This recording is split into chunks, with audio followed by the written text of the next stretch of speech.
नमस्कार, आप देख रहे हैं जनता टीवी। मैं हूं आपके साथ अमन त्रिपाठी। बुलेटिन की शुरुआत करेंगे एक बड़ी खबर के साथ। बड़ी खबर, बड़ी जानकारी आपको बता दें। रुक कर रहे हैं इस वक्त की बड़ी खबर का। बड़ी खबर आपको बता दें, भारत ने श्रीलंका को 302 रनों से मात दी है। वहीं श्रीलंका की टीम 55 रनों पर सिमट गई, जिसके बाद से भारत ने सेमीफाइनल में इस जीत के साथ ही जगह बना ली है। वहीं मोहम्मद शमी ने 5 विकेट झटके हैं।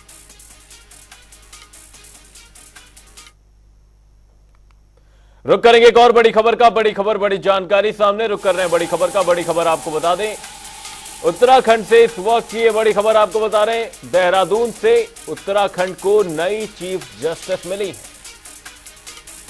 वहीं रितु बाहरी की चीफ जस्टिस के तौर पर नियुक्ति की गई है। अब से रितु बाहरी होंगी नई चीफ जस्टिस। ये बड़ी खबर, बड़ी जानकारी आपको बता रहे हैं। देहरादून से इस वक्त की ये बड़ी खबर, उत्तराखंड को नई चीफ जस्टिस मिली है। वहीं रितु बाहरी को नई चीफ जस्टिस नियुक्त किया गया है। आपको बता दें, अब से रितु बाहरी नई चीफ जस्टिस होंगी।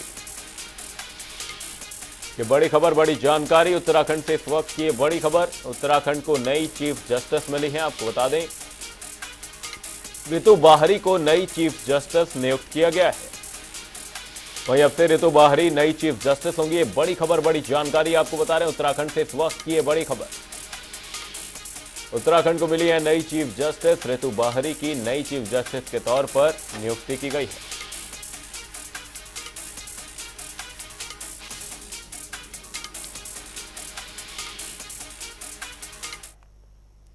अब रुक करेंगे 2 मिनट में 10 बड़ी खबरों का।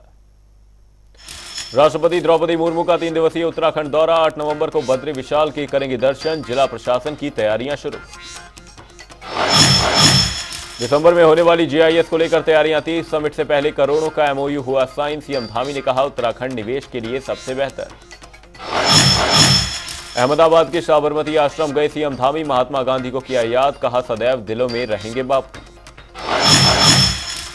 4 धाम यात्रा में श्रद्धालुओं का सैलाब। 2023 में दर्शनार्थियों की संख्या ने तोड़ा रिकॉर्ड। आंकड़ा 50 लाख के पार। देहरादून में आवारा पशु बनी समस्या। कई क्षेत्रों में गौशाला की व्यवस्था नहीं है मौजूद। इससे देहरादून की स्वच्छता रैंकिंग हुई प्रभावित। हरिद्वार में बनकर तैयार होगी नगर निगम food street. Famous street food को मिलेगा बढ़ावा। दिसंबर तक बनकर तैयार होगी फूड स्ट्रीट। देहरादून में पुलिस को मिली सफलता। बैंक मैनेजर हुआ गिरफ्तार। खाता धारकों के साथ हेराफेरी करने का लगा था आरोप। रुड़की में गंग नहर किनारे युवती का मिला शव। इलाके में फैली सनसनी। शव की शिनाख्त करने में जुटी पुलिस। उधम सिंह नगर में बीजेपी नेता को मिली धमकी। पुलिस ने फिरौती मांगने वाले आरोपी को किया गिरफ्तार। कब्जे से तमंचा और कारतूस बरामद।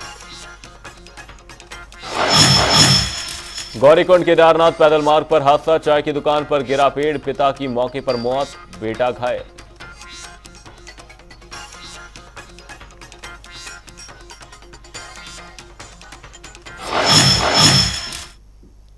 दो मिनट में 10 खबरों के बाद अब रुक करेंगे एक बड़ी खबर का। बड़ी खबर, बड़ी जानकारी सामने आ रही है। रुक कर रहे हैं बड़ी खबर का। बड़ी खबर आपको बता दें, भारत ने श्रीलंका को 302 रनों से मात दी है।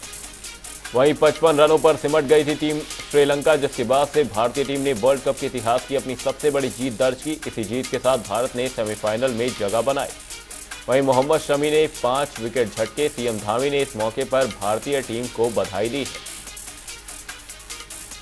ट्वीट करते हुए सीएम धामी ने लिखा, एक और कीर्तिमान ऐसे ही आगे बढ़ती रहे टीम इंडिया। भारत ने श्रीलंका को 302 रनों से मात दी है। इस मौके पर उत्तराखंड के मुख्यमंत्री पुष्कर सिंह धामी ने भारतीय टीम को बधाई दी। भारत ने इस जीत के साथ सेमीफाइनल में जगह बना ली है।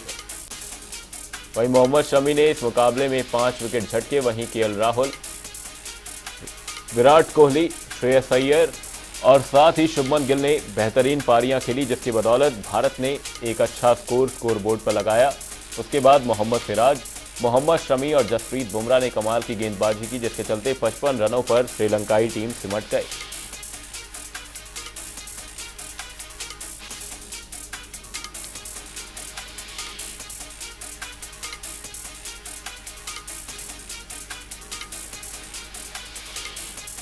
यहां सीएम पुष्कर सिंह धामी ने कहा कि एक और कीर्तिमान ऐसे ही आगे बढ़ती रहे टीम इंडिया। यहां पर पुष्कर सिंह धामी का ट्वीट सामने आया। उन्होंने भारतीय टीम को इस बड़ी जीत पर बड़ी बधाई दी है। भारत ने सेमीफाइनल में इस जीत के साथ जगह बना ली है।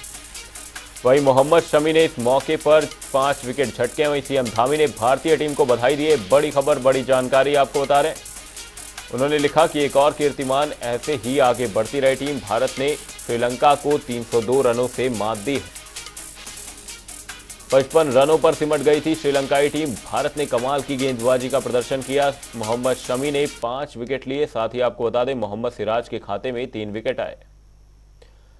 टेलीविजन स्क्रीन पर आपके सीएम पुष्कर सिंह धामी का ट्वीट। सीएम पुष्कर सिंह धामी ने लिखा, एक और कीर्तिमान, अपने उत्कृष्ट प्रदर्शन से श्रीलंका पर ऐतिहासिक जीत दर्ज करने पर भारतीय क्रिकेट टीम एवं समस्त खेल प्रेमियों को हार्दिक बधाई। यह विजय रथ इसी प्रकार आगे बढ़ता रहे। विश्व कप के आगामी मैचों हेतु अनंत शुभकामनाएं। साथ ही उन्होंने कुछ तस्वीरें भी पोस्ट की हैं ट्विटर पर। पोस्ट कर उन्होंने भारतीय क्रिकेट टीम को लगातार 7वीं जीत पर, शानदार जीत पर बधाई दी है। उत्तराखंड में दिसंबर महीने में होने वाली ग्लोबल इन्वेस्टर समिट को लेकर तैयारियां तेज हो गई हैं। समिट से पहले ही राज्य सरकार 90,000 करोड़ के एमओयू साइन कर चुकी है। बता दें कि उत्तराखंड में दिसंबर में होने वाली ग्लोबल इन्वेस्टर समिट की तैयारियों के तहत अहमदाबाद में रोड शो का आयोजन किया गया। इस दौरान मुख्यमंत्री पुष्कर सिंह धामी की मौजूदगी में 50 से अधिक उद्योग समूहों ने प्रदेश में निवेश के लिए 20,000 करोड़ रुपए के एमओयू साइन किए। वहीं इसको लेकर विपक्ष लगातार सरकार पर सवाल खड़े कर रहा है। हम तो कह रहे हैं अच्छी बात है, मुख्यमंत्री दौरा कर रहे हैं, प्रयास कर रहे हैं, इन्वेस्टर्स को लाना चाहते हैं। लेकिन हमारा एक ही कहना है कि माननीय मुख्यमंत्री जी बिल्कुल इन्वेस्टर्स को आइए, उसका स्वागत है। और इन्वेस्टर आएगा तो यहाँ पर कुछ न कुछ काम होगा, लोगों को रोजगार मिलेगा। लेकिन 2018 के एमओयू साइन मत करिएगा। जिस तरीके से 2018 में तो मुख्यमंत्री ने तमाम देश विदेश, राष्ट्रीय अंतर्राष्ट्रीय स्तर पर तमाम रोड शो भी किए थे और लोगों से मुलाकात भी की थी, बातचीत भी की थी, लेकिन उसका कोई रिजल्ट कुछ नहीं निकला। कांग्रेस को जब कुछ दिखाई नहीं देता तो इस प्रकार की बयानबाजी करते हैं। आखिरकार सरकार के तंत्र जब कोई चीज़ तय करता है तो उसके लिए सब प्रकार की व्यवस्थाएं बनाई जाती है। लाइन की व्यवस्था बनाई जाती है। उद्यम पहले भी स्थापित हुए हैं। इस बार उत्तराखंड की भौगोलिक स्थिति को ध्यान में रखते हुए कौन कौन से उद्योग लगने चाहिए, इस संदर्भ में जब कोई भी उद्यमी चर्चा करेगा, सब से संदर्भ में चर्चा होती है, उसके लिए रास्ते बनाए जाते हैं। और आज 2.5 लाख करोड़ के इन्वेस्टमेंट के सापेक्ष 90 करोड़ से ज़्यादा का इन्वेस्टमेंट हो चुका है। और मुझे पूरा विश्वास है दिसंबर में ये अपने लक्ष्य की ओर आगे बढ़ेगा और बड़ी संख्या में उद्यमी उत्तराखंड राज्य में आएंगे। चारधाम में श्रद्धालुओं ने इस साल नया इतिहास रच दिया है। इस सीजन में अब तक रिकॉर्ड संख्या में तीर्थयात्री चारधाम पहुंच रहे हैं। पहली बार तीर्थयात्रियों की संख्या 50 लाख के पार चली गई है। चारधाम में हो रही बर्फबारी और बारिश के बावजूद लोगों का उत्साह बना हुआ है।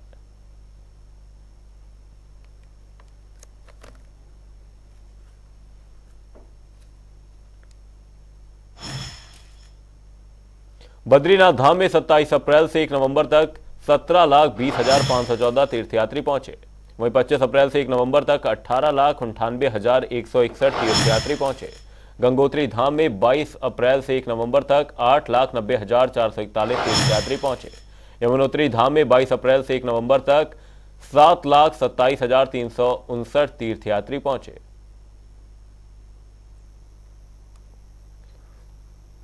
उत्तराखंड में कांग्रेस, बसपा और अन्य दलों के कार्यकर्ताओं ने आम इंसान विकास पार्टी का दामन थाम लिया। इस मौके पर आम इंसान विकास पार्टी के राष्ट्रीय अध्यक्ष आकील अहमद ने कहा कि भाजपा और कांग्रेस एक ही सिक्के के दो पहलू हैं।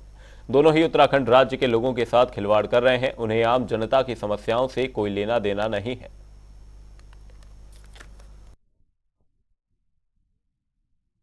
आज कार्यक्रम हमारे राष्ट्रीय अध्यक्ष हरिद्वार में आए हैं, अपनी लोकसभा में आए हैं। मेरा नाम राजू सिंह विराटिया है। प्रदेश अध्यक्ष के पद पर जो है मुझे मेरे ऊपर विश्वास जताया, मैं उस पर खड़ा उतरने का प्रयास करूंगा।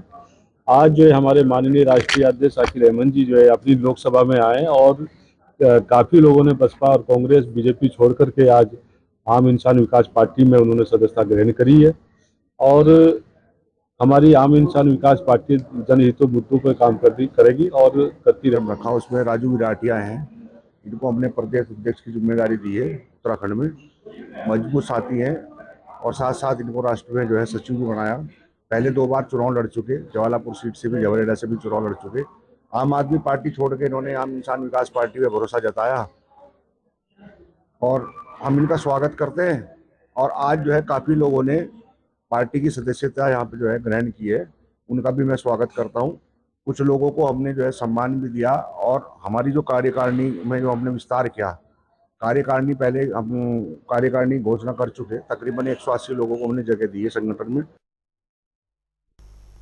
गन्ना किसानों ने सरकार से गन्ना मूल्य घोषित करने की मांग की है। दरअसल उत्तराखंड किसान मोर्चा की मासिक पंचायत रुड़की के प्रशासनिक भवन में आयोजित की गई, जहां उत्तराखंड किसान मोर्चा ने सरकार से जल्द गन्ना मूल्य घोषित करने की मांग की है। इसके साथ ही किसानों ने इकबालपुर चीनी मिल में गन्ना किसानों के करोड़ों की भुगतान करने की मांग भी की। वहीं उत्तराखंड किसान मोर्चा के राष्ट्रीय अध्यक्ष गुलशन रोड ने कहा कि अगर जल्द ही गन्ने का मूल्य घोषित नहीं होता तो उत्तराखंड किसान मोर्चा आंदोलन करने के लिए मजबूर होगा।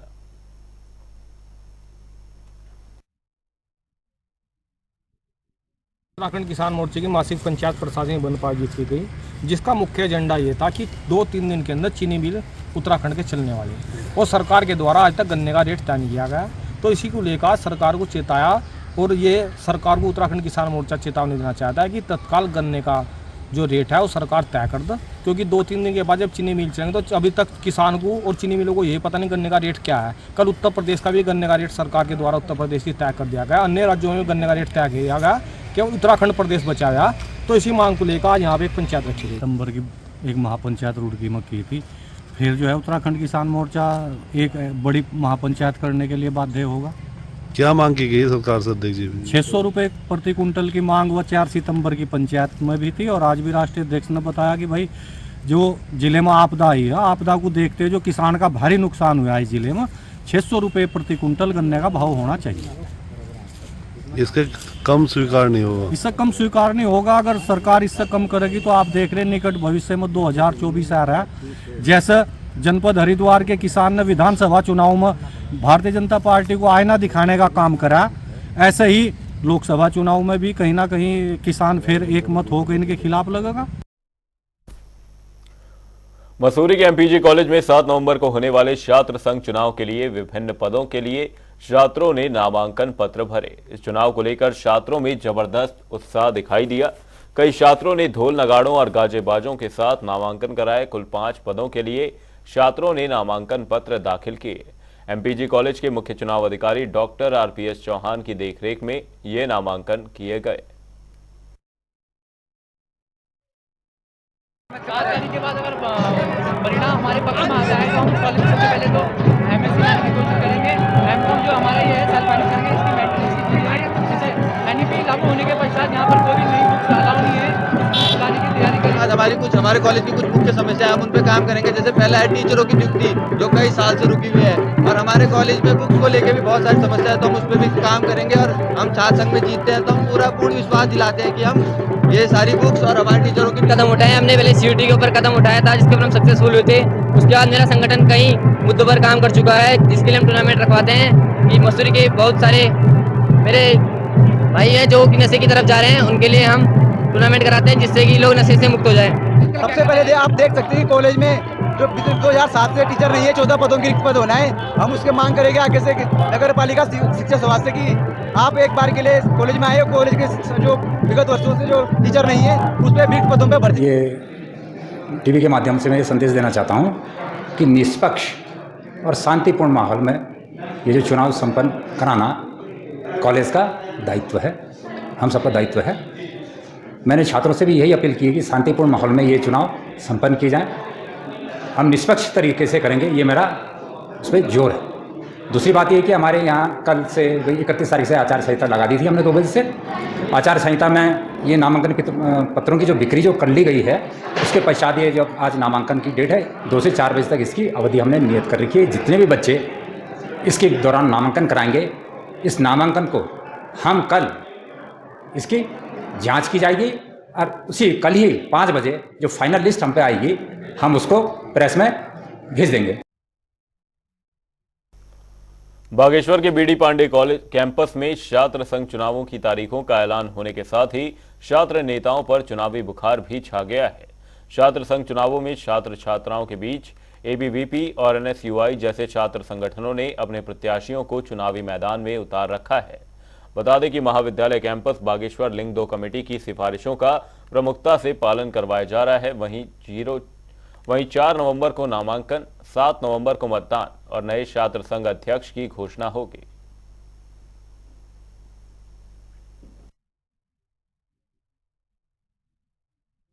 देखिए, यहाँ पर छात्र हितों के लिए तो आज तक कोई भी कार्य नहीं हुए हैं। छात्रों की तो मांगे ही मांगे हैं, समस्याएं विभिन्न प्रकार की हैं। यहाँ पर 3 फैकल्टी हैं, बीए है, बीएससी है, बीकॉम है। तीनों ऐसी फैकल्टी हैं जहाँ पर आज तक कोई भी सुविधाएं उपलब्ध नहीं है।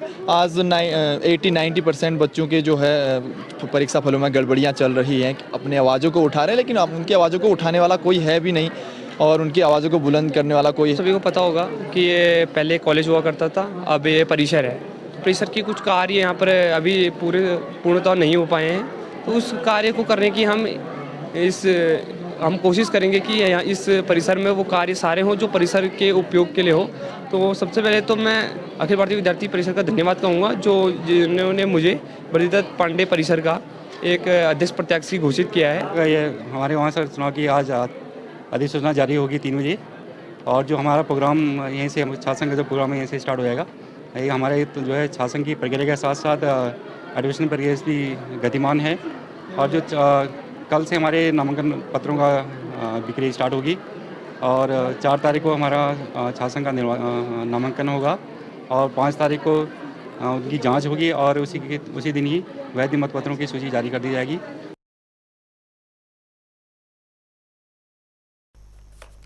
हरिद्वार के रिहायशी इलाकों में जंगली जानवरों के आने की घटनाओं में इजाफा हुआ है, जिससे ग्रामीण क्षेत्रों में किसानों की फसलों का नुकसान तो हो ही रहा है, साथ ही स्थानीय लोगों में दहशत बनी हुई है, जबकि इसके लिए जिम्मेदार वन महकमा कर्मचारियों की कमी से जूझ रहा है। देखिए खास रिपोर्ट।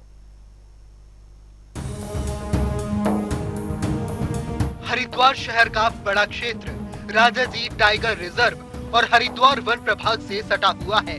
तमाम इंतजामों के बावजूद जंगली हाथी, गुलदार और नीलगाय जैसे जानवर यहाँ आ धमकते हैं। पिछले कुछ दिनों से रिहायशी इलाकों में जंगली जानवरों के घुसने की घटनाएं ज्यादा बढ़ गई हैं। वन विभाग के अफसरों का दावा है कि वो हर स्तर पर जानवरों को रोकने का प्रयास करते हैं, लेकिन कर्मचारी और संसाधनों की कमी के कारण इतना बड़ा क्षेत्र कवर कर पाना मुश्किल होता है। हाँ, ये वास्तव में एक है, क्योंकि उतना बड़ा क्षेत्र है और रात का समय रहता है और वही स्टाफ हमारा दिन में भी पेट्रोलिंग करता है और काम करता है, तो इसके लिए हम लोग अपने उच्च स्तर से हमेशा डिमांड करते रहते हैं और जो वहाँ से हमें यथासंभव जो भी होता है तो वो लोग जैसे निर्देश होता है उसके अनुसार कार्रवाई करते हैं और जो हमारे पास संसाधन है उन्हीं का अपना भरपूर जो भी सर्वाधिक उपयोग हो सकता है उसी के द्वारा फिलहाल कंट्रोल करते हैं इनको और मांग हमारी उच्च स्तर से की जाती है। जंगली जानवरों की आबादी में आने से स्थानीय लोगों में दहशत बनी हुई है। वहीं जानवर किसानों की फसलों को भी आए दिन नुकसान पहुंचाते रहे हैं। पिछले दिनों जमालपुर रेलवे फाटक के पास एक हाथी की ट्रेन की चपेट में आने से मौत भी हो गई थी। वहीं BHEL स्थित एक स्कूल में भी गुलदार आ जाने से स्कूली बच्चों की जान पर बन आई थी। जंगली जानवरों का आतंक जगजीतपुर से लेकर BHEL तक फैला है। वहीं लोग इस पर रोक लगाने की मांग कर रहे हैं।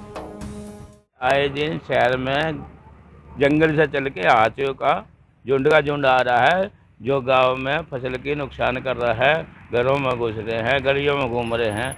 इनका कोई रोकथाम नहीं कर रहा है। गवर्नमेंट को सोचना चाहिए, प्रशासन को सोचना चाहिए इसके बारे में, ज़्यादा से ज़्यादा भाई सुरक्षा देनी चाहिए और हाथियों पर कंट्रोल किया जाए। और वन विभाग को चाहिए कि इन पर रोकथाम लगाए। कल को कोई बड़ी दुर्घटना हो जाए तो उसकी जिम्मेवारी कौन लेता है? वन विभाग और राजा जी की ओर से वन्य जीवों को नियंत्रित करने के लिए कई इंतजाम किए गए, लेकिन अभी तक इस पर पूरी तरह रोक नहीं लग पाई है। वहीं अब कर्मचारियों की कमी की बात सामने आ रही है। हरिद्वार से जनता टीवी के लिए विकास खरे की रिपोर्ट।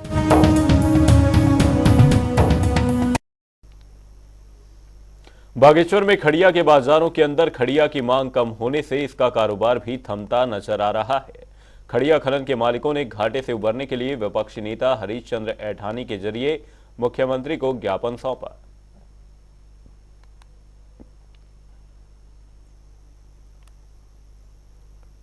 उधम सिंह नगर के पीआरडी कार्यालय में तैनात प्रशासनिक अधिकारी को विजिलेंस की टीम ने रिश्वत लेते रंगे हाथों दबोचा है।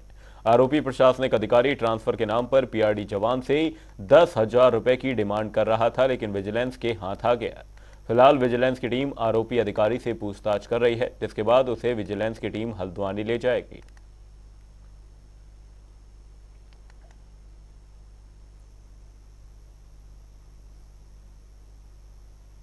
हरिद्वार में स्ट्रीट फूड को बढ़ावा देने के लिए नगर निगम फूड स्ट्रीट बनाने जा रहा है। बता दें कि केंद्र सरकार की योजना के तहत नारायणी शिला मंदिर से देवपुरा चौक तक फूड स्ट्रीट बनाई जाएगी। इसके लिए डीपीआर तैयार हो चुका है। वहीं फूड स्ट्रीट बनाने का उद्देश्य हरियाणा के फेमस स्ट्रीट फूड को बढ़ावा देना और व्यवस्थित वेंडिंग जोन को विकसित करना है। नगर निगम के अधिकारियों के मुताबिक दिसंबर तक फूड स्ट्रीट बनकर तैयार हो जाएगी। कि हमारे हरिद्वार में काफ़ी ऐसे बेसिकली जो फूड स्ट्रीट का जो स्कीम है, ये गवर्नमेंट ऑफ इंडिया ने ये डायरेक्शंस दिए हम लोग को कि आपको लोकल जो आपका फूड है उसको प्रमोशंस मिले और जो लोकल जो एम्प्लॉयमेंट जनरेशन हो उसमें, तो उसी के तहत हम लोगों ने यहाँ पर ये नारायण शिला मंदिर से लेकर देवपुरा चौक तक हम लोगों ने डीपीआर ऑलरेडी प्रिपेयर करके भेज दी है। तो उसमें जैसे हमें सेंशन मिलेगी हम उसको उस प्रोजेक्ट को आगे करके करेंगे और प्रॉब्ली ये है कि दिसंबर तक इसे कंप्लीट करना है। देहरादून में आवारा पशु आम जनता के लिए परेशानी का सबब बनते जा रहे हैं। शहरी क्षेत्र में तो नगर निगम लगातार अभियान चलाकर आवारा पशुओं को पकड़कर गौशाला भेज रहा है, लेकिन कई ऐसे क्षेत्र भी हैं जहां गौशाला की व्यवस्था नहीं है। वहीं इस दौरान कांग्रेस के प्रवक्ता शीशपाल सिंह ने सरकार पर सवाल उठाए हैं।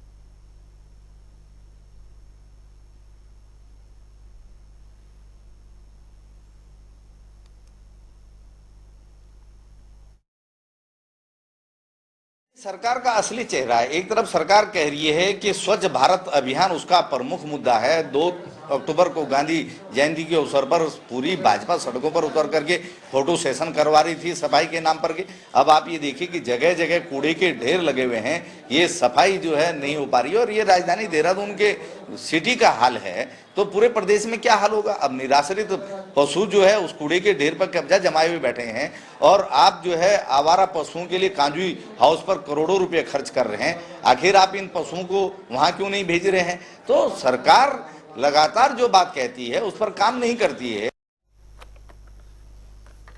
गौरीकुंड केदारनाथ पैदल मार्ग पर हादसा हुआ जिसमें एक व्यक्ति की मौत हो गई। दरअसल गौरीकुंड केदारनाथ पैदल मार्ग पर यात्रा सीजन के लिए अस्थायी रूप से सैकड़ों दुकानें व टेंट लगाए गए हैं। आज सुबह बांज का पेड़ एक दुकान पर गिर गया जिससे 58 वर्षीय दुकानदार की मौके पर ही मौत हो गई।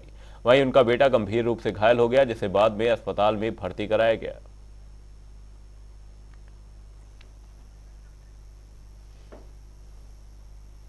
बुलेटिन में फिलहाल के लिए सिर्फ इतना ही। कहीं जाइएगा नहीं। जनता टीवी पर खबरों का सिलसिला रहेगा जारी। तब तक के लिए नमस्कार।